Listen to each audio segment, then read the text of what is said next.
Dans les dernières années, le nombre de dénonciations visant le harcèlement sexuel a connu un essor important. En quoi consiste exactement le harcèlement sexuel et quoi faire lorsqu'il survient? Le harcèlement sexuel est une conduite qui peut être verbale, physique ou visuelle.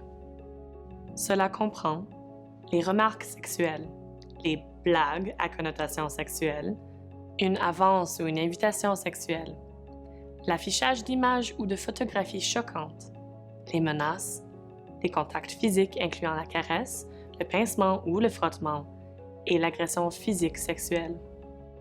Pour qualifier le harcèlement sexuel, il n'est pas pertinent de savoir si la conduite a été perpétrée dans le contexte d'une blague ou entre deux personnes ayant déjà eu une relation intime, consensuelle.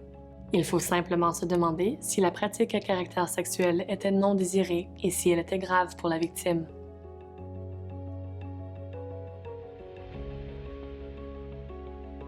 En droit du travail, la loi protège les employés contre le harcèlement sexuel au travail et dans toutes circonstances découlant de l'emploi. Cela veut donc dire que l'employeur a l'obligation de protéger les employés contre le harcèlement sexuel sur les lieux du travail et lors des événements en lien avec le travail. Le harcèlement sexuel au travail peut être perpétré par un supérieur, un collègue, ou même un client ou un patient. Il peut survenir entre personnes de sexe différent ou entre personnes de même sexe. Alors que les employés ont l'obligation d'éviter de contribuer au harcèlement au travail, les employeurs doivent mettre en place des politiques efficaces contre le harcèlement. Cette politique doit comprendre un processus de consultation et un processus de dénonciation pour les victimes.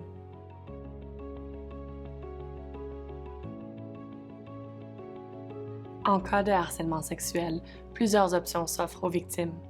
Tout d'abord, une victime de harcèlement sexuel peut avoir recours au processus de consultation établi par l'employeur.